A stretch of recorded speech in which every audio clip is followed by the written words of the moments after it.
एक भरम जिहा बनाया सी कि पता नहीं कांग्रेसियां कोल किन्ने ब्लैक मनी है, किन्ने फॉरन च इन्होंने पैसे पे है।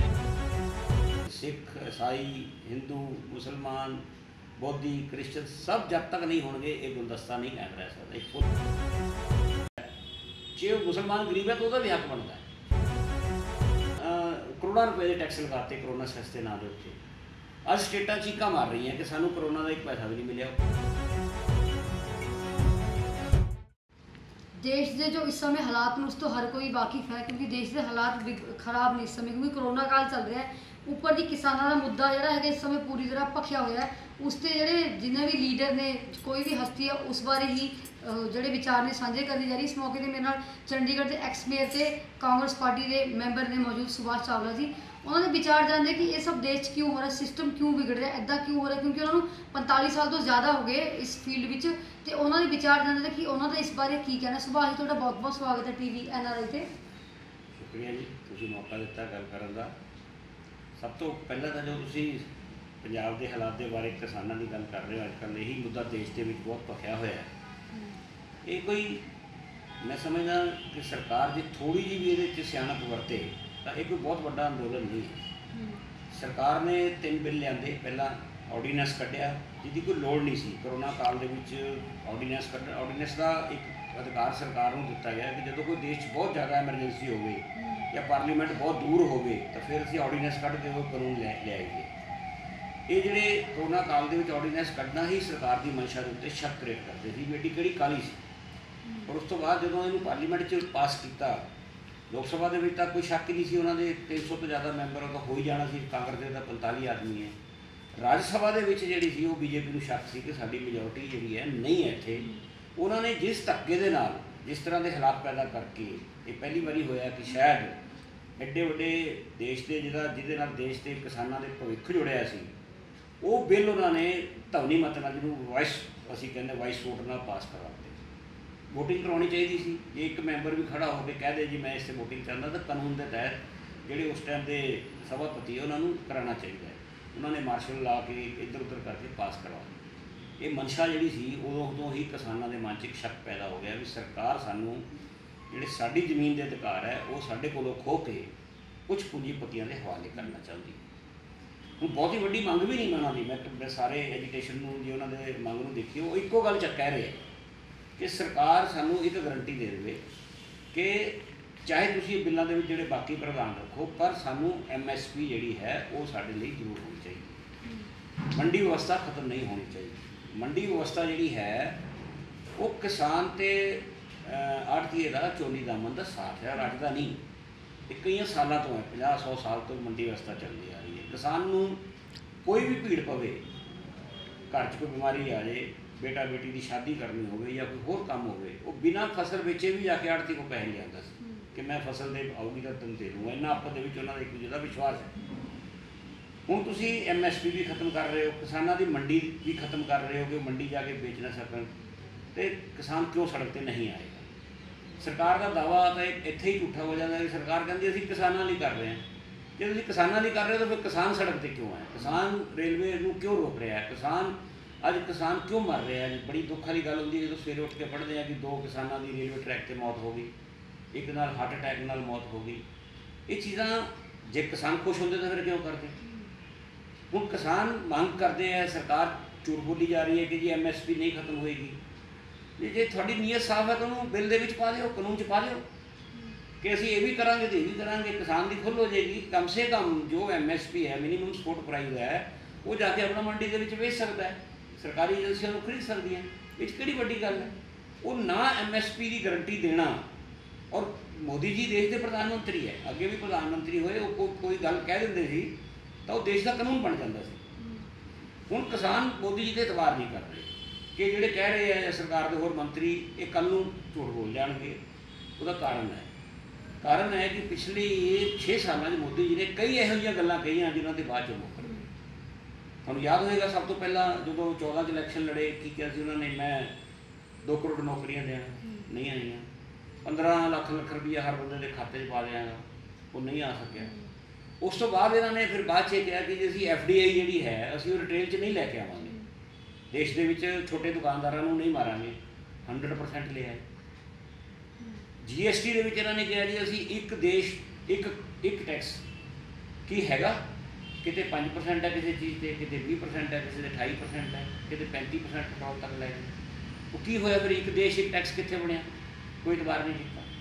ਹੁਣ ਇੱਕ ਸਭ ਤੋਂ ਵੱਡਾ ਝੂਠ ਹੋਰ ਬੋਲਤਾ ਉਹਨਾਂ ਨੇ ਕਿ ਜੀ ਚਾਈਨਾ ਦੇ ਮਾਮਲੇ 'ਚ, ਕਿ ਚਾਈਨਾ ਸਾਡੇ ਦੇਸ਼ ਦੀ ਕਿਸੇ 1 ਇੰਚ ਧਰਤੀ 'ਤੇ ਨਾ ਉਹਨੇ ਕਬਜ਼ਾ ਕੀਤਾ ਹੈ, ਨਾ ਉਹ ਵੜਿਆ ਹੈ। ਪਰ ਇਹ ਮੋਦੀ ਜੀ ਨੇ ਬਿਆਨ ਦੇ ਦਿੱਤਾ, ਜਦ ਕਿ ਉਸ ਤੋਂ ਬਾਅਦ ਸੈਟੇਲਾਈਟ, ਅੱਜ ਕੱਲ੍ਹ ਦਾ ਜ਼ਮਾਨਾ ਸੈਟੇਲਾਈਟ ਦਾ, ਸੈਟੇਲਾਈਟ 'ਤੇ ਤਸਵੀਰਾਂ ਮਿਲਦੀਆਂ, ਕੁਝ ਫੌਜੀਆਂ ਨੇ ਭਰ ਲਿਆ। ਇੰਟਰਨੈਸ਼ਨਲ ਏਜੰਸੀ ਤੋਂ ਪਤਾ ਲੱਗ ਗਿਆ ਕਿ 1200 ਸਕੁਅਰ ਕਿਲੋਮੀਟਰ ਤੱਕ ਚਾਈਨਾ ਨੇ ਸਾਡੇ ਲਦਾਖ ਏਰੀਏ ਦੇ ਦੂਜੇ ਏਰੀਏ 'ਚ ਕਬਜ਼ਾ ਕਰ ਲਿਆ। ਇਹ ਜਿਹੜੀਆਂ ਗੱਲਾਂ ਮੋਦੀ ਜੀ ਦੀਆਂ ਝੂਠ ਬੋਲੇ ਹੋਏ, ਜਾਂ ਜਿਨ੍ਹਾਂ ਨੇ ਇੱਕ ਬਾਅਦ 'ਚ 15 ਲੱਖ ਵਾਲੇ ਨੂੰ ਇੱਕ ਮੰਤਰੀ ਜੀ ਨੇ ਕਹਿ ਦਿੱਤਾ ਤਾਂ ਜੁਮਲਾ ਸੀ, ਕੱਲ੍ਹ ਨੂੰ MSP 'ਤੇ ਵੀ ਕਹਿ ਦੇਣਾ ਇੱਕ ਜੁਮਲਾ ਸੀ। ਇਹ ਵਿਸ਼ਵਾਸ ਨਹੀਂ ਕਰ ਰਹੇ। ਨਹੀਂ ਤਾਂ ਕੋਈ ਦੇਸ਼ ਦਾ ਹੋਰ ਪ੍ਰਧਾਨ ਮੰਤਰੀ ਹੁੰਦਾ, ਡਾਕਟਰ ਮਨਮੋਹਨ ਸਿੰਘ ਹੁੰਦੇ, ਡਾਕਟਰ ਅਟਲ ਬਿਹਾਰੀ ਵਾਜਪਾਈ ਹੁੰਦੇ, ਜਵਾਹਰ ਲਾਲ ਨਹਿਰੂ ਹੁੰਦੇ, ਇੰਦਰਾ ਜੀ ਹੁੰਦੇ, ਉਹਨਾਂ ਦਾ ਇੱਕ ਸ਼ਬਦ ਜਿਹੜਾ ਸੀ ਉਹ ਕਾਨੂੰਨ ਬਣ ਜਾਂਦਾ ਸੀ। ਜਿੱਦਾਂ ਤੁਸੀਂ ਕਿਹਾ ਕਿ ਕਿਸਾਨ ਖੁਦਕੁਸ਼ੀ ਕਰ ਰਹੇ ਨੇ, ਸੜਕਾਂ ਤੇ ਆ ਰਹੇ ਨੇ, ਕੀ ਇਸ ਦੀ ਜਿਹੜੀ ਜ਼ਿੰਮੇਵਾਰ ਤਾਂ ਸਰਕਾਰ ਹੈ ਹੀ, ਸਰਕਾਰ ਮਜਬੂਰ ਕਰ ਰਹੀ ਨੂੰ ਇਹ ਸਭ ਕਰਨ ਕਿ ਉਹ ਇੱਦਾਂ ਦਾ ਕਰਨਾ?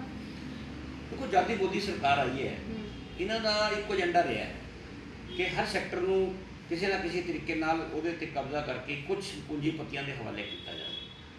ਇਸ ਬਿੱਲ ਦੀ ਵੀ ਜਿਹੜੀ ਮੂਲ ਭਾਵਨਾ ਇਹ ਲੱਗਦੀ ਹੈ ਕਿ ਜਿਸ ਤਰ੍ਹਾਂ ਛੋਟੇ ਛੋਟੇ ਕਿਸਾਨ ਆ, 1 ਏਕੜ ਵਾਲਾ, 2 ਏਕੜ ਵਾਲਾ, 4 ਵਾਲਾ ਪਿੰਡ ਵਾਲਾ, ਉੱਥੇ ਜਾ ਕੇ ਕਹਿਣਗੇ ਜੀ ਆਹ ਸਾਰਾ ਸਾਨੂੰ ਦੇ ਦਿਓ, 5 ਸਾਲ ਦੀ 10 ਸਾਲ ਦੀ ਜ਼ਮੀਨ ਦੇ ਦਿਓ, 15 ਦੀ ਇਕੱਠੇ ਕਰਕੇ ਅਸੀਂ ਸਟੋਰ ਬਣਾਵਾਂਗੇ, ਇਹ ਕਰਾਂਗੇ।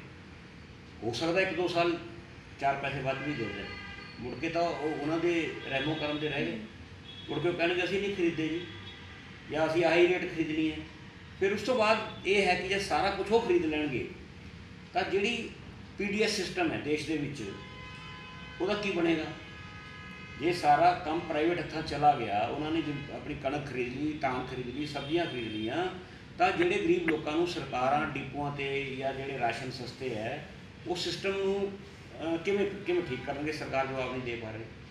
ਦੂਸਰੀ ਗੱਲ, ਮੰਡੀ ਦੇ ਹੋਣ ਕਰਕੇ ਸਰਕਾਰ ਨੂੰ ਸਟੇਟ ਸਬਜੈਕਟ ਹੈ ਮੰਡੀ, ਉਹਦੇ 'ਚ ਸਰਕਾਰ ਨੂੰ ਕਰੋੜਾਂ ਰੁਪਏ ਦੀ ਉੱਥੋਂ ਮੰਡੀ ਦੀ ਫੀਸ ਮਿਲਦੀ ਹੈ। ਕੀ ਸੈਂਟਰ ਉਹ ਪੈਸਾ ਸਟੇਟਾਂ ਨੂੰ ਦੇਵੇਗਾ? ਦੂਸਰਾ, ਕਿੰਨੀਆਂ ਮੰਡੀਆਂ ਦੇ ਵਿੱਚ ਪੱਲੇਦਾਰ ਕਿੰਨੇ ਕੰਮ ਕਰਦੇ ਹੈ? ਉੱਥੇ ਲੇਬਰ ਆਉਂਦੀ ਹੈ, ਮਾਲ ਅਨਲੋਡ ਹੁੰਦਾ ਹੈ, ਲੋਡ ਹੁੰਦਾ ਹੈ, ਕਣਕ ਦੀ, ਝੋਨੇ ਦੀ, ਸਬਜ਼ੀਆਂ ਦੀ ਸਫਾਈ ਹੁੰਦੀ ਹੈ। ਅਗਰ ਇਹ ਚੀਜ਼ਾਂ ਸਾਰੀਆਂ ਖਤਮ ਕਰ ਦਿੱਤੀਆਂ, ਉਹ ਜਿਹੜੀ ਉਹ ਲੇਬਰ ਕਲਾਸ ਹੈ ਜਿਹੜੀ, ਉਹ ਵੀ ਪਿੰਡਾਂ ਦੀ ਹੈ, ਪੰਜਾਬ ਦੇ, ਹਰਿਆਣਾ ਦੇ ਪਿੰਡਾਂ 'ਚ ਵੀ ਜਾ ਕੇ ਉੱਥੇ ਮੰਡੀਆਂ 'ਚ ਕੰਮ ਕਰਦੇ ਆ। ਇਸ ਸਰਕਾਰ ਦੇ ਨੇ ਨਾ ਤਾਂ ਸਰਕਾਰ ਉਹਨਾਂ ਨੂੰ ਸਮਝਾ ਪਾ ਰਹੀ ਹੈ, ਨਾ ਸਰਕਾਰ ਦੀ ਕੋਈ ਨੀਅਤ ਹੈ ਦੱਸਣ ਦੀ। ਔਰ ਲੋਕਤੰਤਰ ਦੇ ਵਿੱਚ ਇੱਕ ਸਭ ਤੋਂ ਵੱਡੀ ਗੱਲ ਹੁੰਦੀ ਹੈ ਕਿ ਐਜੀਟੇਸ਼ਨ ਹੁੰਦੀਆਂ, ਸਾਡੇ ਕਾਂਗਰਸ ਵੇਲੇ ਵੀ ਹੋਈਆਂ, ਪਰ ਗੱਲ ਤਾਂ ਕਰੋ ਬੁਲਾ ਕੇ। ਇਹ ਤਾਂ ਦੱਸੋ, ਤੁਸੀਂ ਬਸ ਬੈਠੇ ਬਿਆਨ ਦੇ ਜਾ ਰਹੇ ਹੋ ਦਿੱਲੀ ਕਿ ਅਸੀਂ ਆਹ ਕਰ ਦਿਆਂਗੇ, ਕਿਸੇ ਵੀ ਨੁਮਾਇੰਦੇ ਨਾਲ ਉਹਨਾਂ ਨੇ ਕਦੇ ਕੋਈ ਗੱਲ ਨਹੀਂ ਕੀਤੀ। ਉਹਨਾਂ ਨੇ ਮੱਥੇ ਨਹੀਂ ਲੱਗਣਾ ਚਾਹੁੰਦੇ ਕਿ ਉਹ ਜੋ ਹੋ ਰਿਹਾ ਤਾਂ ਬਸ ਚੱਲਣ ਦਿਓ, ਜੋ ਕੁਝ ਹੋ ਰਿਹਾ ਹੋਣ ਦਿਓ। ਮੱਥੇ ਲੱਗਣ ਦੇ ਪਿੱਛੇ ਮਨਸ਼ਾ ਇਹੀ ਹੈ ਕਿ ਜੋ ਅਸੀਂ ਕਰ ਰਹੇ ਹਾਂ ਠੀਕ ਕਰ ਰਹੇ ਹਾਂ। ਅਸੀਂ ਜਿਨ੍ਹਾਂ ਲਈ ਅਸੀਂ ਕੰਮ ਕੀਤਾ, ਜਿਨ੍ਹਾਂ ਨੇ ਸਾਨੂੰ ਇਲੈਕਸ਼ਨਾਂ ਚੰਦਾ ਦਿੱਤਾ, ਜਿਨ੍ਹਾਂ ਦੀ ਸਾਨੂੰ ਅੱਗੇ ਚੰਦੇ ਦੀ ਉਮੀਦ ਹੈ, ਅਸੀਂ ਉਹਨਾਂ ਲਈ ਕੰਮ ਕਰਨਾ, ਅਸੀਂ ਕਿਸਾਨਾਂ ਲਈ ਕੰਮ ਨਹੀਂ ਕਰਨਾ। ਮਨਸ਼ਾ ਤਾਂ ਸਾਫ਼ ਨਜ਼ਰ ਆ ਰਹੀ। ਜਿੱਦਾਂ ਸੁਭਾਸ਼ ਤੁਸੀਂ ਕਿਹਾ ਤੁਹਾਨੂੰ 45 ਸਾਲ ਤੋਂ ਜ਼ਿਆਦਾ ਉਸ ਫੀਲਡ ਵਿੱਚ, 45 ਸਾਲ ਦੇ ਕਰੀਗ੍ਰਾਫ ਵਿੱਚ ਦੇਸ਼ ਦੇ ਹਾਲਾਤਾਂ 'ਚ ਕਿਸੇ ਕਿਸਮ ਦਾ ਸੁਧਾਰ ਨਜ਼ਰ ਆਇਆ? ਦੇਖੋ, ਜਿੱਥੇ ਤੱਕ ਦੇਸ਼ ਦੀ ਤਰੱਕੀ ਦਾ ਸਵਾਲ ਹੈ, ਇਹ ਤਾਂ ਚਾਹੇ BJP ਵਾਲੇ ਰੋਜ਼ ਕਹਿੰਦੇ ਜੀ ਕੀ ਹੋਇਆ 70 ਸਾਲ 'ਚ, ਕੁਝ ਨਹੀਂ ਕੀਤਾ, ਇਹ ਨਹੀਂ ਕੀਤਾ, ਇਹ ਤਾਂ 6 ਸਾਲ ਤੋਂ ਹੀ ਆਏ ਹੈ। ਜਿੱਥੇ ਤੱਕ ਦੇਸ਼ ਦੀ ਤਰੱਕੀ ਦਾ ਸਵਾਲ ਹੈ, ਉਹਦੇ 'ਚ ਤਾਂ ਦੇਸ਼ ਅੱਜ ਦੁਨੀਆ ਦੇ 5ਵੇਂ-6ਵੇਂ ਨੰਬਰ 'ਤੇ ਖੜਾ। ਉਹਦੇ 'ਚ ਤਾਂ ਕੋਈ ਸ਼ੱਕ ਨਹੀਂ। ਜਿਸ ਦੇਸ਼ ਦੇ ਵਿੱਚ ਆਜ਼ਾਦੀ ਵੇਲੇ ਸੂਈ ਵੀ ਨਹੀਂ ਬਣਦੀ ਸੀ, ਅੱਜ ਉਹ ਸੈਟੇਲਾਈਟ ਦੇ ਵਿੱਚ ਨੰਬਰ 1 ਹੈ। ਆਪ ਹੀ ਨਹੀਂ ਆਪਣੇ ਦੇਸ਼ ਦੀ, ਦੂਜੇ ਦੇਸ਼ਾਂ ਨੂੰ ਵੀ ਐਕਸਪੋਰਟ ਕਰ ਰਿਹਾ, ਉਹਨਾਂ ਦੇ ਨਾਲ ਵੀ ਕਰ ਰਿਹਾ। ਦੇਸ਼ ਦੇ ਵਿੱਚ ਇਸ ਟਾਈਮ ਕੋਈ ਅਨਾਜ ਦੀ ਕਮੀ ਨਹੀਂ। ਜੋ ਹਰੀ ਕ੍ਰਾਂਤੀ ਜਿਹੜੀ ਕਾਂਗਰਸ ਨੇ ਲਿਆਂਦੀ, ਗ੍ਰੀਨ ਰੈਗੂਲੇਸ਼ਨ ਲਿਆਂਦਾ, ਵਾਈਟ ਰੈਗੂਲੇਸ਼ਨ ਲਿਆਂਦਾ, ਦੁੱਧ ਦੀ ਕੋਈ ਕਮੀ ਨਹੀਂ ਹੈ। ਫਰਕ ਇੰਨਾ ਕੁ ਪੈ ਗਿਆ ਕਿ ਜਿਹੜਾ ਮੈਨੂੰ ਐਜ਼ ਏ ਰਾਜਨੀਤਿਕ ਕਹਿਣ 'ਚ ਕੋਈ ਗੁਰੇਜ਼ ਨਹੀਂ, ਕਿ ਜਿਹੜੀਆਂ ਸਾਡੀਆਂ ਇੱਕ ਮੋਰਲ ਵੈਲਿਊਜ਼ ਹੁੰਦੀਆਂ ਪੋਲੀਟਿਕਸ ਦੀਆਂ, ਉਹਨਾਂ 'ਚ ਫਰਕ ਆ ਗਿਆ। ਜੋ ਇੱਕ ਪੋਲੀਟੀਕਲੀ ਇਮਾਨਦਾਰੀ ਅੱਗੇ ਹੁੰਦੀ ਸੀ, ਅੱਗੇ ਇੱਕ ਲੀਡਰ ਕੋਈ ਜਾ ਰਿਹਾ ਹੈ ਤਾਂ ਉਹਨਾਂ ਨੂੰ ਇੱਜ਼ਤ ਦੇ ਨਾਲ ਲੋਕ ਦੇਖਦੇ ਸੀ। ਅੱਜ ਸ਼ਾਇਦ ਉਹ ਇੱਜ਼ਤ ਪੋਲੀਟੀਸ਼ੀਅਨਾਂ ਦੀ ਨਹੀਂ ਕਰਦੇ। ਉਹਦਾ ਕਾਰਨ ਹੈ ਕੁਝ ਲੋਕਾਂ ਨੇ, ਮੈਂ ਸਮਝਦਾ ਕੁਝ ਲੋਕਾਂ ਨੇ ਭ੍ਰਸ਼ਟਾਚਾਰ ਕਰਕੇ ਕਹਿ ਲਓ, ਆਪਣੇ ਪਾਵਰ 'ਚ ਆਉਣ ਵਾਸਤੇ ਕਹਿ ਲਓ, ਭਾਈ ਭਤੀਜਾਵਾਦ ਕਹਿ ਲਓ, ਬਦਨਾਮ ਉਹ ਕੁਝ ਲੋਕਾਂ ਨੇ ਇਸ ਕਲਾਸ ਨੂੰ ਬਦਨਾਮ ਕਰਤਾ। ਦੂਜੀ ਗੱਲ, ਹਰ ਬੰਦਾ ਪਾਰਟੀ ਦੇ ਵਿੱਚ ਪਹਿਲੇ ਦਿਨ ਜੁਆਇਨ ਕਰਦਾ, ਵਧੀਆ ਕੁੜਤਾ ਪਜਾਮਾ ਪਾਇਆ ਤੇ ਮੈਨੂੰ ਟਿਕਟ ਦੇ ਦਿਓ। ਨਹੀਂ ਦਿੱਤੀ ਤਾਂ ਦੂਜੇ ਪਾਸੇ ਚਲੇ ਗਏ, ਦੂਜੀ ਭਾਵੇਂ ਉਹਨਾਂ ਨੂੰ ਰਾਜਨੀਤੀ ਬਾਰੇ ਪਤਾ ਰਾਜਨੀਤੀ ਹੋਵੇ ਬਾਰੇ ਜਾਂ ਫਿਰ ਨਾ ਪਤਾ ਹੋਵੇ। ਪਤਾ ਨਾ ਹੋਵੇ। ਹੂੰ। ਕੁਛ ਐਸੇ ਲੋਕ ਪਰਿਵਾਰ ਵੀ ਹੁੰਦੇ ਆ ਕਿ ਮੁੰਡਾ ਪੜ੍ਹ ਗਿਆ, ਜਵਾਨ ਹੋ ਗਿਆ, ਉਹਨਾਂ ਨੇ ਕੰਮ ਕੁੰਮ ਤਾਂ ਇਹਨੂੰ ਕਰਦਾ ਨਹੀਂ, ਚਲੋ ਉਹਨੂੰ ਪੈਸਾ ਦੇ ਦਿਓ ਤਾਂ ਆਪਣਾ ਰਾਜਨੀਤੀ ਚਲੇ ਜਾਓ। ਇਹ ਚੀਜ਼ਾਂ ਨੇ ਆ ਕੇ ਰਾਜਨੀਤੀ ਦਾ ਮਿਆਰ ਲੋਕਾਂ ਦੀ ਨਜ਼ਰਾਂ ਮਤਲਬ ਇਹ 'ਚ ਕਹਿ ਜਾ ਸਕਦੀ ਰਾਜਨੀਤੀ ਨਾਲ ਇੱਕ ਖੇਡ ਬਣ ਚੁੱਕੀ ਇਹ ਤਾਂ ਹੈ। ਹਾਂ, ਰਾਜਨੀਤੀ ਖੇਡ ਕਹਿ ਲਓ ਜਾਂ ਰਾਜਨੀਤੀ ਵਪਾਰ ਕਹਿ ਲਓ, ਦੋ ਹੀ ਗੱਲਾਂ ਹੈਗੀਆਂ ਕਿ ਮੈਂ ਜੀ ਆਪਣੀ ਇਨਵੈਸਟਮੈਂਟ ਕਰਕੇ ਇਹਨੂੰ ਇਸ 'ਚੋਂ ਕਰਾਂ। ਇਹ ਚੀਜ਼ ਦੁਖਦਾਈ ਹੈ ਦੇਸ਼ ਲਈ, ਲੋਕਤੰਤਰ ਲਈ। ਹੂੰ। ਪਾਰਟੀ ਦੇ ਅੰਦਰ ਆਓ, ਕੁਛ ਸਾਲ ਕੰਮ ਕਰੋ, ਲੋਕਾਂ ਦੀ ਸੇਵਾ ਕਰੋ, ਲੋਕਾਂ 'ਚ ਥੋੜੀ ਕ੍ਰੈਡੀਬਿਲਿਟੀ ਬਣੇ, ਫਿਰ ਤੁਸੀਂ ਟਿਕਟ ਮੰਗੋ, ਫਿਰ ਜਿੱਤ ਕੇ ਆਓ। ਜਿੱਤਣ ਤੋਂ ਬਾਅਦ ਵੀ ਲੋਕਾਂ ਦੇ ਕੰਮ ਕਰੋ। ਹੂੰ। ਕੁਝ ਲੋਕ ਜਿੱਤਣ ਤੋਂ ਬਾਅਦ ਵੀ ਸੌਦੇਬਾਜ਼ੀ ਕਰਦੇ ਆ, ਤੁਸੀਂ ਦੇਖਿਆ ਹੂੰ। ਮੱਧ ਪ੍ਰਦੇਸ਼ ਕੀ ਹੋਇਆ, ਹੂੰ। ਐਮਐਲਏ ਦੀ ਕਿੰਨੀ ਸ਼ਰਮ ਦੀ ਗੱਲ ਆਉਂਦੀ ਹੈ ਜਦੋਂ ਲੋਕ ਕਹਿੰਦੇ ਜੀ 25 ਕਰੋੜ 'ਚ ਐਮਐਲਏ ਵਿਕ ਗਿਆ। ਜਿਵੇਂ ਮੰਡੀ ਲੱਗੀ ਹੋਈ ਹੈ ਬੱਕਰਿਆਂ ਦੀ, ਠੱਪਾ ਲੱਗਾ। ਬੱਟੇ ਜਿਵੇਂ ਕਹਿੰਦੇ ਜੀ ਮੰਡੀ 'ਚ ਬੱਕਰਾ 25,000 ਦਾ ਵਿਕ ਗਿਆ, 30,000 ਦਾ ਈਦ ਵਾਲੇ ਦਿਨ ਵਿਕ ਗਿਆ, ਇੱਦਾਂ ਅੱਜ ਲੱਗਦਾ ਕਿ ਐਮਐਲਏ ਵਿਕ ਗਏ, ਬੋਲੀ ਲੱਗਦੀ ਹੈ। ਬੋਲੀ ਲੱਗਦੀ ਹੈ। ਹੂੰ। ਇਹ ਚੀਜ਼ਾਂ ਨੇ ਲੋਕਾਂ 'ਚ ਪੋਲੀਟੀਸ਼ੀਅਨ ਦੀ ਕਦਰ ਘਟਾਈ ਹੈ। ਜਿੱਦਾਂ ਤੁਸੀਂ ਗੱਲ ਕਰ ਰਹੇ ਸੀ ਕਿ ਕੁਝ ਲੋਕਾਂ ਨੇ ਨਾ ਰਾਜਨੀਤੀ ਨੂੰ ਖੇਡ ਬਣਾ ਰੱਖਿਆ ਹੈ, ਵਪਾਰ ਲਾ ਲਓ, ਬਦਨਾਮ ਕਰਦੀ ਰਾਜਨੀਤੀ ਕਿ ਇੰਨੇ 'ਚ ਬੋਲੀ ਲੱਗੀ, 25 ਕਰੋੜ 'ਚ ਐਮਐਲਏ ਵਿਕ ਗਿਆ। ਦੇਖੋ ਮੈਂ ਉਹੀ ਗੱਲ ਕਰ ਰਿਹਾ ਸੀ ਵੀ ਜੇ ਚੁਣੇ ਹੋਏ ਬੰਦੇ ਜਿਹੜੇ ਸਾਡੇ ਪਾਰਟੀ ਦੇ ਛੋਟੇ ਵਰਕਰ ਦਾ ਰੋਲ ਮਾਡਲ ਬਣਦੇ ਆ, ਉਹਨਾਂ ਨੂੰ ਦੇਖ ਕੇ ਅਸੀਂ ਆਪਣਾ ਕੰਮ ਅੱਗੇ ਵਧਾਉਂਦੇ ਹਾਂ ਕਿ ਅਸੀਂ ਵੀ ਇੱਦਾਂ ਦੇ ਬਣੀਏ, ਇੱਦਾਂ ਦੇ ਕਰੀਏ। ਜਦੋਂ ਇਹ ਜਿਹੀਆਂ ਗੱਲਾਂ ਸਾਹਮਣੇ ਆਉਂਦੀਆਂ ਨੇ ਤਾਂ ਫਿਰ ਉਹਦੇ ਨਾਲ ਕੀ ਹੈ, ਵੋਟਰ 'ਤੇ ਅਸਰ ਪੈਂਦਾ ਹੈ। ਵੋਟਰ ਵੀ ਫਿਰ ਇਲੈਕਸ਼ਨਾਂ 'ਚ ਪੈਸੇ ਮੰਗਦਾ ਹੈ। ਜੋ ਅੱਗੇ ਜਿਹੜੇ ਇਲੈਕਸ਼ਨ, ਮੈਂ 5 ਇਲੈਕਸ਼ਨ ਲੜ ਲਏ ਚੰਡੀਗੜ੍ਹ। ਹੁਣ ਮੈਂ ਇਹ ਤਾਂ ਨਹੀਂ ਦੱਸੂਗਾ ਮੈਂ ਕਿੰਨੇ ਖਰਚ ਕੀਤੇ, ਪਰ ਜਿਹੜੀ ਲਿਮਿਟ ਹੁੰਦੀ ਹੈ ਉਸ ਤੋਂ ਵੱਧ ਖਰਚ ਕਰਨੇ ਪੈ ਜਾਂਦੇ ਆ। ਉਹਦਾ ਕਾਰਨ ਕੀ ਹੈ, ਫਿਰ ਜੇ ਉਹਨਾਂ ਨੂੰ ਇਹ ਜੇ ਨਜ਼ਰ ਆਉਂਦਾ ਹੈ ਵੀ ਇਹਨਾਂ ਨੇ ਤਾਂ ਚੁਣਨ ਤੋਂ ਬਾਅਦ ਪੈਸੇ ਕਮਾਣੇ ਆ, ਤੇ ਮੈਂ ਹੁਣ ਕਿਉਂ ਨਾ ਸ਼ਰਤਾਂ ਰੱਖਾਂ ਅੱਗੇ ਕਦੇ ਇਲੈਕਸ਼ਨਾਂ 'ਚ ਅਸੀਂ ਨਹੀਂ ਸੁਣਿਆ ਸੀ ਆਪਣੇ ਟਾਈਮ ਜਦੋਂ ਮੈਂ ਪਹਿਲਾਂ ਇਲੈਕਸ਼ਨ ਲੜਿਆ ਕਿ ਸ਼ਰਾਬ ਵੀ ਲੋਕ ਮੰਗਦੇ ਆ ਜਾਂ ਪੈਸੇ ਮੰਗਦੇ ਆ ਜਾਂ ਕੋਈ ਹੋਰ ਸਾੜੀ ਦੇ ਦਿਓ ਜਾਂ ਇਹ ਕਰ ਦਿਓ। ਅੱਗੇ ਦੇਖਦੇ ਸੀ ਬੰਦਾ ਕੌਣ ਹੈ। ਹੁਣ ਅਸੀਂ ਜਿਹੜੇ ਇਲੈਕਸ਼ਨ ਚਲੇ ਜਾਈਏ, ਇੱਕ ਪਾਰਟੀ ਨਹੀਂ, ਮੈਂ ਕਹਿੰਦਾ ਇੱਕ ਪਾਰਟੀ ਨਹੀਂ ਬਚੀ ਜਿਹੜੀ ਬੀਜੇਪੀ ਵਰਗੀ ਜਿਹੜੀ ਧਾਰਮਿਕ ਆਪਣੇ ਆਪ ਨੂੰ ਕਹਿੰਦੇ ਜੀ ਪਾਰਟੀ ਵਿੱਚ ਡਿਫਰੈਂਸਿਸ, ਉਹਨੇ ਤਾਂ ਸਾਰੇ ਰਿਕਾਰਡ ਹੀ ਤੋੜ ਦਿੱਤੇ। ਤੁਸੀਂ ਦੋਸ਼ੀ ਕਿਹਨੂੰ ਮੰਨਦੇ ਹੋ ਜੋ ਰਾਜਨੀਤੀ 'ਚ ਇਹ ਸਭ ਹੋ ਰਿਹਾ, ਸਿਸਟਮ ਵਿਗੜ ਰਿਹਾ? ਦੋਸ਼ੀ ਤੁਹਾਡੇ ਮੁਤਾਬਿਕ ਕੌਣ ਹੈ ਇਸ ਦਾ? ਇੱਕ ਸਿਰਫ ਇਲੈਕਟ੍ਰੀਕਲ ਰਿਫਾਰਮਸ ਹੋਣੀ ਚਾਹੀਦੀ ਹੈ। ਜਿਹੜੀਆਂ ਪਾਰਲੀਮੈਂਟਰ ਅਸੈਂਬਲੀਆਂ ਹੈ ਉਹਦੀ ਫੰਡਿੰਗ ਕਾਂਗਰਸ ਆਪਣੀ ਪਾਰਟੀ ਸਰਕਾਰ ਨੂੰ ਕਰਨੀ ਚਾਹੀਦੀ ਹੈ। ਇਹਨਾਂ ਚੀਜ਼ਾਂ ਦੇ ਉੱਤੇ ਸਰਕਾਰ ਕਹੇ ਕਿ ਪੈਸਾ ਸਿਰਫ ਸਰਕਾਰ ਖਰਚ ਕਰੇਗੀ, ਤੁਸੀਂ ਕੁਝ ਕੰਮ ਨਹੀਂ ਕਰ ਸਕਦੇ। ਜਿਹੜੀਆਂ ਟੈਂਟ ਲਗਾਉਣੇ, ਖਾਣੇ ਕਰਨੇ, ਇਹਨਾਂ ਦੇ ਉੱਤੇ ਸਖਤੀ ਦੇ ਨਾਲ ਕਾਰਵਾਈ ਕਰਨੀ ਚਾਹੀਦੀ ਹੈ। ਉਹ ਜੇ ਨਹੀਂ ਹੋਣਾ ਚਾਹੀਦਾ, ਕਿਉਂਕਿ ਸਰਕਾਰਾਂ ਦੇ ਉੱਤੇ ਇਹ ਹਥਿਆਰ ਵਰਤਦੀਆਂ ਜ਼ਰੂਰ ਹੈ ਕਿ ਜੀ ਟੈਂਟ ਨਹੀਂ ਲਾਉਣ ਦੇਣੇ, ਪਰ ਵਿਰੋਧੀਆਂ ਦੇ ਲਾ ਦੇਣੇ, ਆਪਣੇ ਲਾਉਣ ਦੇਣੇ, ਉਹਨਾਂ ਦੇ ਖਾਣੇ ਨਹੀਂ ਚੱਲਣ ਦੇਣੇ, ਆਪਣੇ ਚਲਾਈ ਜਾਣੇ ਆ। ਇਹ ਸਰਕਾਰਾਂ ਦੇ ਵਿੱਚ ਆਮ ਅਫਸਰਸ਼ਾਹੀ ਨੂੰ ਕਹਿ ਕੇ ਚਲਾਇਆ ਜਾਂਦਾ। ਤਾਂ ਇੱਕ ਬਹੁਤ ਜ਼ਰੂਰਤ ਹੈ ਇਹਦੇ 'ਚ ਪੋਲੀਟੀਕਲ ਰਿਫਾਰਮਸ ਕਰਨ ਦੀ ਕਿ ਉਹਦੇ 'ਚ ਲੋਕ ਸਿਰਫ ਇਸ ਗੱਲ ਨੂੰ ਦੇਖਣ, ਸਰਕਾਰ ਫੰਡਿੰਗ ਕਰੇ, ਸਰਕਾਰ ਉਹਨਾਂ ਨੂੰ ਸਹੂਲਤਾਂ ਦੇਵੇ ਕਿ ਤੁਸੀਂ ਕਿਵੇਂ ਪ੍ਰਚਾਰ ਕਰ ਸਕਦੇ ਹੋ, ਫਿਰ ਲੋਕਾਂ ਦੇ ਬੜਾ ਕਰਦਾ। ਮੈਂ ਲੋਕਾਂ ਦੇ ਵਿੱਚ ਵੀ ਮੈਂ ਦੇਖਿਆ, ਚਲੋ ਚੰਡੀਗੜ੍ਹ ਤਾਂ ਇਸ ਗੱਲ ਤੋਂ ਬਚਿਆ ਹੋਇਆ ਹੈ, ਬਿਹਾਰ, ਯੂਪੀ, ਈਵਨ ਕੁਝ ਪੰਜਾਬ ਦੇ ਜੀ, ਇਹ ਜੱਟ ਸਿੱਖ ਕੌਂਸਟੀਟਿਊਂਸੀ ਹੈ, ਇਹ ਸ਼ਡਿਊਲ ਕਾਸਟ ਇੱਥੇ ਵੱਧ ਹੈ, ਇੱਥੇ ਖੱਤਰੀ ਵੱਧ ਹੈ, ਇੱਥੇ ਬ੍ਰਾਹਮਣ ਵੱਧ ਹੈ। ਕੀ ਮਤਲਬ? ਇਹ ਚੀਜ਼ਾਂ ਨਹੀਂ ਹੋਣੀਆਂ ਚਾਹੀਦੀਆਂ। ਵੋਟਰਸ ਨੂੰ ਵੀ ਸੋਚਣਾ ਚਾਹੀਦਾ ਕਿ ਜੇ ਮੈਂ ਹੁਣ ਨਹੀਂ ਸੋਚਣ ਲੱਗ ਜਾ ਕਿ ਜੀ ਮੇਰਾ ਗੁਆਂਢੀ ਹੀ ਮੇਰਾ ਹੈ ਅਤੇ ਮੈਂ ਇਹ ਮੈਨੂੰ ਇਸ ਕਰਕੇ ਵੋਟ ਪਾਏਗਾ ਕਿ ਮੇਰਾ ਗੁਆਂਢੀ ਹੈ, ਅਤੇ ਮੈਂ ਫਿਰ ਗੁਆਂਢੀ ਦੀ ਮਦਦ ਕਰਾਂਗਾ, ਤੀਜੇ ਘਰ ਦੀ ਕਿਉਂ ਕਰਾਂਗਾ? ਇਹ ਵੀ ਇੱਕ ਵੱਡਾ ਕਾਰਨ ਹੈ। ਵੋਟਰ ਵੀ ਉਹਨਾਂ ਹਾਲੇ ਕਿ ਹਿੰਦੁਸਤਾਨ ਦਾ ਕਹਿੰਦੇ ਆ ਕਿ ਡੈਮੋਕ੍ਰੇਸੀ ਸਭ ਤੋਂ ਵਧੀਆ ਹੈ ਵੀ, ਪਰ ਕਿਤੇ ਨਾ ਕਿਤੇ ਵੋਟਰ ਦੀ ਸਮਝ ਦੇ ਵਿੱਚ ਹਾਲੇ ਉਨੀ ਜਾਗਰੂਕਤਾ ਨਹੀਂ ਆਈ ਕਿ ਮੈਂ ਵੋਟ ਪਾਉਣ ਲੱਗਿਆ ਕੈਂਡੀਡੇਟ ਨੂੰ ਪਾਉਣੀ ਹੈ ਕਿ ਆਪਣੀ ਜਾਤ ਨੂੰ ਪਾਉਣੀ ਹੈ ਕਿ ਆਪਣੇ ਭਰਾ ਬੰਦੇ ਨੂੰ ਪਾਉਣੀ ਹੈ। ਇਹ ਜ਼ਰੂਰੀ ਦੋਨੋਂ ਪਾਸੇ ਹੈ, ਇਹਦੇ 'ਚ ਸਰਕਾਰ ਦਾ ਵੀ ਅਤੇ ਲੋਕਾਂ ਦਾ ਵੀ। ਜੋ ਇਸ ਸਮੇਂ ਰਾਜਨੀਤੀ ਦਾ ਸਿਸਟਮ ਵਿਗੜਿਆ, ਜੇਕਰ ਤੁਹਾਨੂੰ ਉਸ ਵਿੱਚ ਬਦਲਾਵ ਲਿਆਉਣ ਦਾ ਮੌਕਾ ਮਿਲਦਾ, ਤੁਸੀਂ ਕੀ ਬਦਲਾਵ ਲੈ ਕੇ ਆਓਗੇ ਉਸ ਵਿੱਚ? ਦੇਖੋ, ਬਦਲਾਵ ਦੇ ਵਿੱਚ ਕਾਨੂੰਨ ਤਾਂ ਬਣਾਉਣ ਲੱਗਿਆ ਜਿਹੜੇ ਹੈ ਉਹ ਤਾਂ ਪਾਰਲੀਮੈਂਟ ਦਾ ਹੀ ਕੰਮ ਹੁੰਦਾ ਜਾਂ ਵਿਧਾਨ ਸਭਾ ਦਾ। ਜਿਹੜਾ ਮੇਰਾ ਲੈਵਲ ਹੈ ਕਾਰਪੋਰੇਸ਼ਨ 'ਚ ਹੈ, 2 ਵਾਰੀ ਮੇਅਰ ਰਿਹਾ, ਉੱਥੇ ਕੋਸ਼ਿਸ਼ ਇਹ ਕੀਤੀ ਹੈ ਜੇ ਤੁਸੀਂ ਕਿਸੇ ਮੇਰੇ ਟਾਈਮ ਦੇ ਡਿਲੀਵਰ ਦੇਖੋਗੇ, ਦਰਵਾਜ਼ੇ ਖੁੱਲ੍ਹੇ ਰੱਖੇ ਹੈ, ਉੱਥੇ ਕੋਈ ਰਾਜਨੀਤੀ ਨਹੀਂ ਹੋਣ ਦਿੱਤੀ ਕਿ ਵੀ ਕਾਂਗਰਸ ਦਾ ਕੰਮ ਕਰਨਾ ਹੈ ਜਾਂ ਬੀਜੇਪੀ ਦਾ ਕਰਨਾ ਹੈ। ਜਿਹੜਾ ਨੀਡੀ ਬੰਦਾ ਹੈ, ਜਿੱਥੇ ਲੋੜ ਹੈ ਨੀਡੀ ਦੀ, ਉੱਥੇ ਤੱਕ ਤੁਸੀਂ ਖੁਦ ਪਹੁੰਚਣ ਦੀ ਕੋਸ਼ਿਸ਼ ਕਰੋ। ਮੇਰੀ ਕੋਸ਼ਿਸ਼ ਹੁੰਦੀ ਸੀ ਕਿ ਸਵੇਰੇ ਜਲਦੀ ਉੱਠ ਕੇ ਤਿਆਰ ਹੋ ਕੇ ਘਰ ਹੋ ਕੇ ਨਿਕਲ ਜਾਓ ਕਾਰ ਲੈ ਕੇ, ਜਿੱਥੇ ਕੰਮ ਚੱਲ ਰਹੇ, ਜਿੱਥੇ ਲੋਕ ਚਲਾ ਰਹੇ, ਉੱਥੇ ਆਪ ਜਾ ਕੇ ਦੇਖਿਆ ਜਾਏ। ਫਿਰ ਉੱਥੇ ਜੇ ਤੁਸੀਂ ਆਪ ਖੜ੍ਹਦੇ ਆ ਲੋਕ ਤਾਂ ਲੋਕ ਦੇਖਦੇ ਆ ਕਿ ਮੇਅਰ ਖੜ੍ਹਾ ਹੈ, ਅਤੇ ਲੋਕ ਮਿਲਣ ਆ ਜਾਂਦੇ ਸੀ। ਜੋ ਗੱਲ ਦਫ਼ਤਰ ਆ ਕੇ ਵਿਚਾਰੇ ਸ਼ਰਮਾਉਂਦੇ ਹੋ ਨਹੀਂ ਦੱਸ ਸਕਦੇ ਸੀ, ਉਹ ਸੜਕ 'ਤੇ ਖੜ੍ਹੇ ਬੰਦੇ ਦੱਸਦੇ ਸੀ ਵੀ ਜੀ ਇੱਥੇ ਆਹ ਨਹੀਂ, ਇੱਥੇ ਪਾਣੀ ਦਾ ਨਹੀਂ, ਸਾਨੂੰ ਇੱਥੇ ਪਾਣੀ ਦੇ ਬਿੱਲਾਂ ਵਾਲੇ ਕੰਮ ਕਰਦੇ ਆ, ਦਿੱਕਤਾਂ ਹੁੰਦੀਆਂ। ਜੇ ਤੁਸੀਂ ਇਹੋ ਜਿਹੇ ਆਦਤਾਂ ਸਾਰੇ ਪਾਉਣ ਜਿਹਦਾ ਮੈਨੂੰ ਫਾਇਦਾ ਮਿਲਿਆ। ਮਤਲਬ ਹਰ ਪੋਲੀਟੀਸ਼ੀਅਨ ਨੂੰ ਜਦੋਂ ਤੁਸੀਂ ਲੋਕਾਂ 'ਚ ਵੱਧ ਜਾਓਗੇ ਤਾਂ ਤੁਹਾਨੂੰ ਉੱਥੇ ਦੀ ਫੀਡਬੈਕ ਵੀ ਮਿਲੇਗੀ ਕਿ ਲੋਕ ਕੀ ਚਾਹੁੰਦੇ। ਤਾਂ ਉਹਦੇ ਨਾਲ ਤੁਹਾਨੂੰ ਅੰਦਰੋਂ ਆਪਣੇ ਆਪ ਆਵਾਜ਼ ਉੱਠਦੀ ਹੈ ਕਿ ਮੈਂ ਠੀਕ ਕੰਮ ਕਰਾਂ। ਅਗਰ ਅਸੀਂ ਸਹੀ ਮਾਇਨੇ 'ਚ ਗਾਂਧੀ ਜੀ ਦੀ ਉਹ ਗੱਲ ਨੂੰ ਮੰਨ ਲਈਏ ਕਿ ਮੈਂ ਇੱਕ ਸਭ ਤੋਂ ਗਰੀਬ ਆਦਮੀ ਦਾ ਕੰਮ ਕਰਨਾ ਹੈ ਰੋਜ਼, ਸਿਰਫ ਇੱਕ, ਤਾਂ ਮੈਂ ਮੇਰੇ ਤੋਂ ਵੱਡਾ ਪੋਲੀਟੀਸ਼ੀਅਨ ਦੇਸ਼ ਦਾ ਕੋਈ ਨਹੀਂ ਹੋ ਸਕਦਾ। ਸਾਲ 'ਚ ਤੁਸੀਂ 365 ਬੰਦਿਆਂ ਦੀ ਮਦਦ ਕਰ ਸਕਦੇ ਹੋ। ਇੱਕ ਤਾਂ ਬਹੁਤ ਵੱਡੇ ਕੰਮ ਨਹੀਂ, ਕਿਸੇ ਵੀ MLA ਲਈ, ਕਾਉਂਸਲਰ ਲਈ, ਕਿਸੇ ਲਈ ਵੀ, ਈਵਨ ਤੁਹਾਡੇ ਲਈ ਵੀ, ਜੇ ਮੀਡੀਆ ਵਾਲੇ ਵੀ ਕਹਿ ਦੇਣ ਕਿ ਮੈਂ ਸਵੇਰੇ ਇੱਕ ਬੰਦੇ ਦੀ ਮਦਦ ਕਰਨੀ ਹੈ ਤਾਂ ਇਸ ਤੋਂ ਵੱਡੀ ਸੇਵਾ ਨਹੀਂ। ਦੇਸ਼ ਵਿੱਚ ਸੁਧਾਰ ਆ ਜਾਏਗਾ, ਸੁਧਾਰ ਆ ਜਾਏਗਾ। ਗਰੀਬ ਆਦਮੀ ਮਰ ਰਿਹਾ ਨਾ, ਅਮੀਰ ਨੂੰ ਤਾਂ ਕੀ ਫਰਕ ਹੈ? ਉਹ ਤਾਂ ਪੋਲੀਟੀਸ਼ੀਅਨ ਦੀ ਸਿਫਾਰਿਸ਼ ਵੀ ਲੱਭ ਲਏਗਾ, ਨਹੀਂ ਹੋਏਗਾ ਕਿਸੇ ਨੂੰ 4 ਪੈਸੇ ਦੇ ਕੇ ਕੰਮ ਕਰਾ ਲਏਗਾ। ਜਿਹੜੀ ਪ੍ਰੋਬਲਮ ਤਾਂ ਵਿਚਾਰੇ ਪੋਸਟ ਮਿਡਲ ਕਲਾਸ ਦੇ ਬਹੁਤ ਵੀਕਰ ਬੰਦੇ ਲਈ ਹੈ। ਦੇਸ਼ ਬਹੁਤ ਵੱਡਾ ਹੈ, ਪ੍ਰੋਬਲਮ ਬਹੁਤ ਵੱਡੀਆਂ ਹੈ।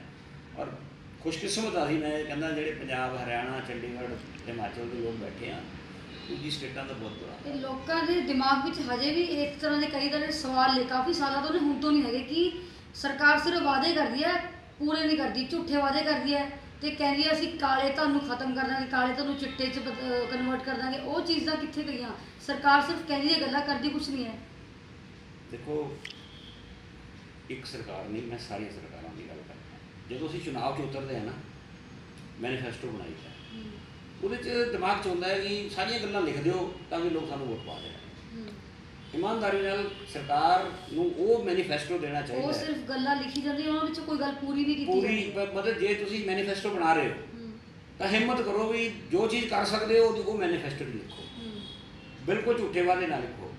ਹੁਣ ਮੋਦੀ ਜੀ ਨੇ ਲਿਖਤਾ, ਉਹਨੇ ਅੰਦਾਜ਼ਾ ਲਗਾ ਲਿਆ ਜੀ ਮੈਂ ਕਾਲਾ ਧਨ ਬੰਦ ਕਰੂੰਗਾ, ਪਤਾ ਨਹੀਂ ਕਾਲਾ ਧਨ ਕਿੰਨਾ ਹੋਊਗਾ ਕਿੰਨਾ ਨਹੀਂ। ਦਿਮਾਗ 'ਚ ਉਹਦੇ ਕੁਝ ਹੋਰ ਸੀ ਮੋਦੀ ਜੀ ਦੇ। ਉਹ ਇਹ ਸੀਗਾ, ਇੱਕ ਭਰਮ ਜਿਹਾ ਬਣਾਇਆ ਸੀ ਕਿ ਪਤਾ ਨਹੀਂ ਕਾਂਗਰਸੀਆਂ ਕੋਲ ਕਿੰਨੇ ਕੁ ਬਲੈਕ ਮਨੀ ਹੈ, ਕਿੰਨੇ ਕੁ ਫੋਰਨ 'ਚ ਇਹਨਾਂ ਦੇ ਪੈਸੇ ਪਏ ਹੈ, ਵੀ ਮੈਂ ਇੰਨੇ ਕੁ ਪੈਸੇ ਲਿਆਊਂਗਾ। ਇੱਕ ਤਾਂ ਕਾਂਗਰਸੀਆਂ ਨੂੰ ਬਦਨਾਮ ਕਰੂੰਗਾ, ਇੱਕ ਮੈਂ ਲੋਕਾਂ ਨੂੰ ਇਹ ਵਾਅਦਾ ਕਰ ਦੂੰਗਾ ਵੀ 15-15 ਲੱਖ ਪਾਉਂਗੇ, ਬਿਨਾਂ ਸੋਚੇ ਸਮਝੇ।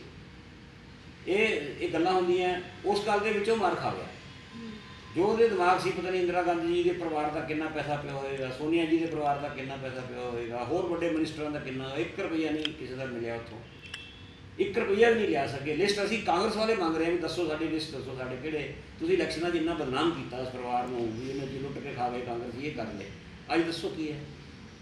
ਫਿਰ ਉਹ ਵਾਅਦਾ ਕਰਨ ਦੇ ਕਰਕੇ ਫਿਰ 15-15 ਲੱਖ ਦੇਣਾ ਤਾਂ ਸੰਭਵ ਹੀ ਨਹੀਂ ਸੀਗਾ। ਉਸ ਤੋਂ ਬਾਅਦ 2 ਕਰੋੜ ਨੌਕਰੀਆਂ ਤੁਸੀਂ ਗੱਲ ਕਰਤੀ। 2 ਕਰੋੜ ਨੌਕਰੀਆਂ ਤੁਸੀਂ ਇਹ ਕਹੋ ਜੀ ਅਸੀਂ 2 ਕਰੋੜ ਰੁਜ਼ਗਾਰ ਦੇ ਸਾਧਨ ਉਪਲਬਧ ਕਰਾਵਾਂਗੇ, ਲੋਕ ਇਤਬਾਰ ਕਰਦੇ। ਜੇ 2 ਕਰੋੜ ਨੌਕਰੀਆਂ ਤੁਸੀਂ ਇੱਕ ਪਾਸੇ ਤੁਸੀਂ ਚਿੱਠੀਆਂ ਕੱਢ ਰਹੇ ਹੋ ਕਿ ਜੀ ਅੱਜ ਤੋਂ ਬਾਅਦ D ਕੈਟਾਗਰੀ ਦੀ ਭਰਤੀ ਬੰਦ, C ਕੈਟਾਗਰੀ ਵਾਲਿਆਂ ਨੂੰ ਕੋਈ ਅਲਾਊਂਸ ਨਹੀਂ ਦੇਣਾ, ਪਰਮਾਨੈਂਟ ਅਸੀਂ ਐਮਪਲਾਈਜ਼ ਨਹੀਂ ਰੱਖਣੇ, ਟੈਂਪਰੇਰੀ ਰੱਖਣੇ। ਇੱਕ ਪਾਸੇ ਤਾਂ ਸਰਕਾਰ ਇਹ ਨੀਤੀ ਕਰ ਰਹੀ ਹੈ, ਇੱਕ ਪਾਸੇ 2 ਕਰੋੜ ਨੌਕਰੀਆਂ ਦਾ ਵਾਅਦਾ ਕਰ ਰਹੇ ਤਾਂ ਲੋਕ ਫਿਰ ਕਿਉਂ ਸਾਡੇ 'ਤੇ ਇਤਬਾਰ ਕਰਨ? ਕਿਉਂ ਲੋਕ ਸਾਡੇ ਪੋਲੀਟੀਸ਼ੀਅਨਾਂ 'ਤੇ ਇਤਬਾਰ ਕਰਨ? ਮੈਂ ਹਮੇਸ਼ਾ ਆਪਣੀ ਪਾਰਟੀ 'ਚ ਵੀ, ਮੈਂ ਮੈਨੀਫੈਸਟੋ ਕਮੇਟੀ 'ਚ ਵੀ ਰਿਹਾ, ਮੈਂ ਹਮੇਸ਼ਾ ਇਹੀ ਕਹਿੰਦਾ ਹੁੰਦਾ ਸੀ। ਜਦੋਂ ਕੋਲ ਪਹਿਲੀ ਵਾਰੀ ਅਸੀਂ ਇਲੈਕਸ਼ਨ ਲੜਿਆ ਕਾਰਪੋਰੇਸ਼ਨ ਦਾ, ਸਾਨੂੰ ਵੀ ਨਹੀਂ ਸੀ ਪਤਾ 1996 'ਚ, ਅਸੀਂ ਆਪਣੇ ਮੈਨੀਫੈਸਟੋ ਲਿਖਤਾ ਕਿ ਇੱਥੇ ਜੀ ਅਸੀਂ ਇੰਟਰਨੈਸ਼ਨਲ ਏਅਰਪੋਰਟ ਬਣਾਵਾਂਗੇ। ਹੁਣ ਦੱਸੋ, ਕਾਰਪੋਰੇਸ਼ਨ ਦੇ ਕੋਲ ਏਅਰਪੋਰਟ ਦਾ ਕੋਈ ਕੰਮ ਨਹੀਂ, ਕੋਈ ਲੈਣਾ ਨਹੀਂ, ਕੋਈ ਦੇਣਾ ਨਹੀਂ, ਠੀਕ ਹੈ, ਉਹ ਗਵਰਨਮੈਂਟ ਆਫ ਇੰਡੀਆ ਦਾ ਹੈ, ਸਿਵਲ ਐਵੀਏਸ਼ਨ ਦਾ ਹੈ, ਪਰ ਦਿਮਾਗ 'ਚ ਹੁੰਦਾ ਸੀ ਜੋ ਲਿਖ ਦਿਓ ਜੋ ਵੋਟ ਮਿਲਣੀ ਹੈ। ਦੂਜੇ ਨੇ ਮੈਂ ਨਹੀਂ ਲਿਖਣ ਦਿੱਤਾ, ਮੈਂ ਕਿਹਾ ਉਹ ਲਿਖੋ ਜਿਹੜੀ ਕਾਰਪੋਰੇਸ਼ਨ ਦੇ ਪ੍ਰੀਵਿਊ ਦੇ ਵਿੱਚ ਹੈ। ਉਹ ਕੀ ਹੈ?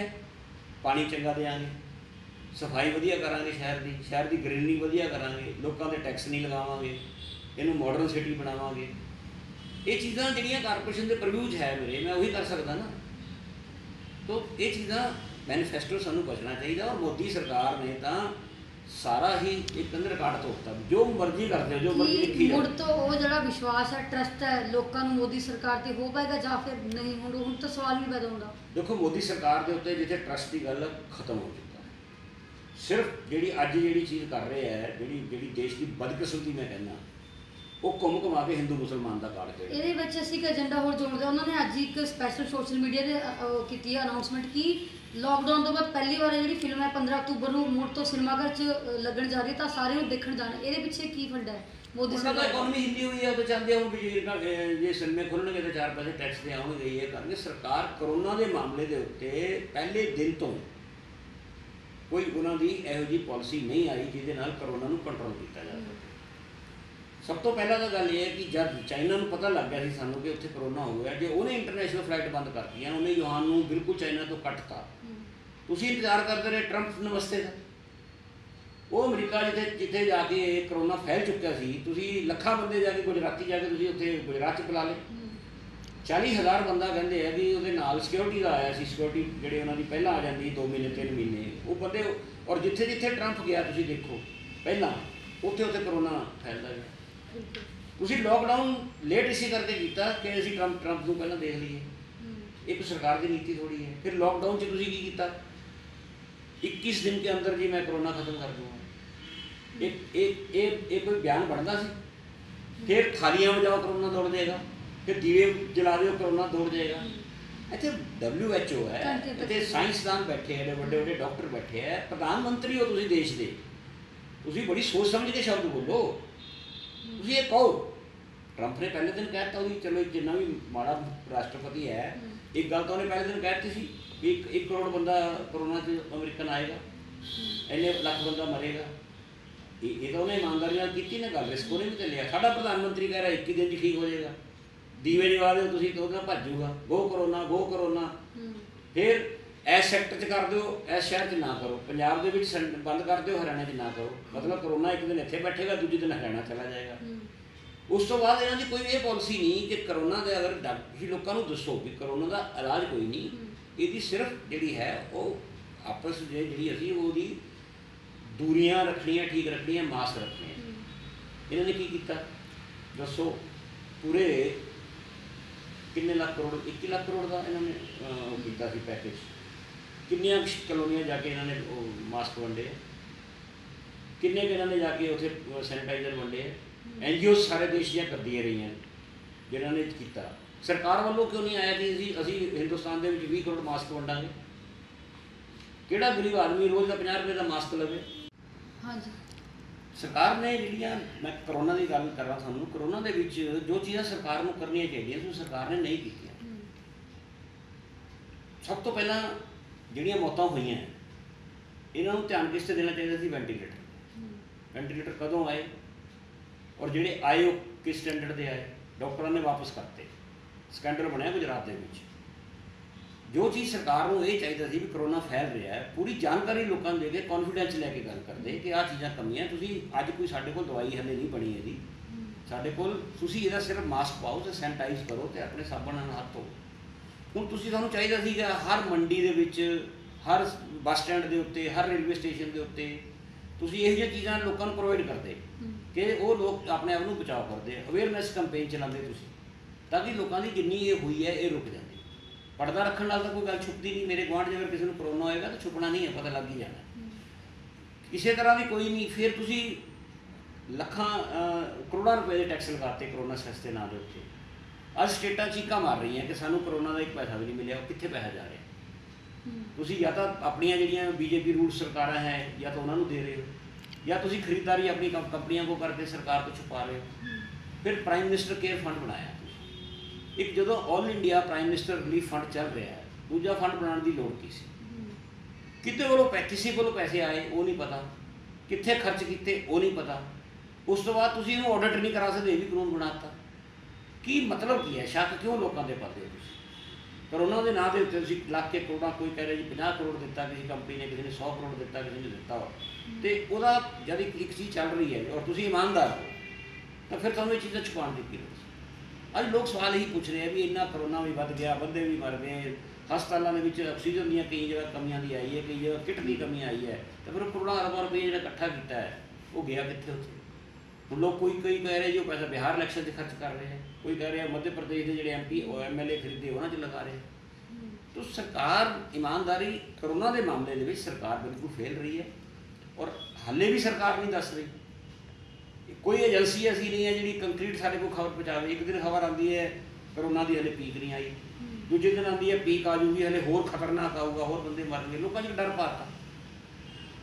ਮਤਲਬ ਕਿ ਇਹ ਸਰਕਾਰਾਂ ਇੱਦਾਂ ਥੋੜ੍ਹੀ ਚੱਲਦੀਆਂ। ਸਰਕਾਰਾਂ ਨੂੰ ਇਮਾਨਦਾਰੀ ਨਾਲ ਲੋਕਾਂ ਨਾਲ ਦੱਸ ਕੇ ਬੈਠ ਕੇ ਉਹਨਾਂ ਦੀ ਭਾਗੀਦਾਰੀ ਕਰਨੀ ਚਾਹੀਦੀ ਸੀ ਇਹਦੇ 'ਚ। ਬਹੁਤ ਲੋਕ ਇੱਥੇ ਹਿੰਦੁਸਤਾਨ ਦੇ ਲੋਕ ਬੜੇ ਦਾਨੀ ਹੈ। ਚੰਡੀਗੜ੍ਹ ਦੇ ਵਿੱਚ ਲਾਕਡਾਊਨ ਦੇ ਅੰਦਰ ਪੂਰੇ 3 ਮਹੀਨੇ ਸਰਕਾਰ ਨੇ ਕੋਈ ਕਿਸੇ ਨੂੰ ਰਾਸ਼ਨ ਨਹੀਂ ਵੰਡਿਆ, ਸਰਕਾਰ ਨੇ ਕੋਈ ਕਿਸੇ ਨੂੰ ਖਾਣਾ ਨਹੀਂ ਦਿੱਤਾ। ਹਰ ਗੁਰਦੁਆਰੇ ਨੇ हर मंदिर ने, हर पोलीटिकल पार्टी ने अपन रसोइयां चलाइया, रिस्क लैके अपना मूँह के मास्क बन के जाके कॉलोनियां दे विच, स्टेशनों के उत्ते, बस स्टैंड उत्ते खड़े खड़े हो लोगों को खाना वंडिया। जे सरकार इन्हों नाल लैंदी, लोग दान करने लिए हिंदुस्तान के लोग पिछे नहीं हटते। गुरुद्वारा मैं सत्कार करना होर वध गया सत्कार, मैं तो खुद सिख फैमिली चो हाँ, असीं मान करते हैं।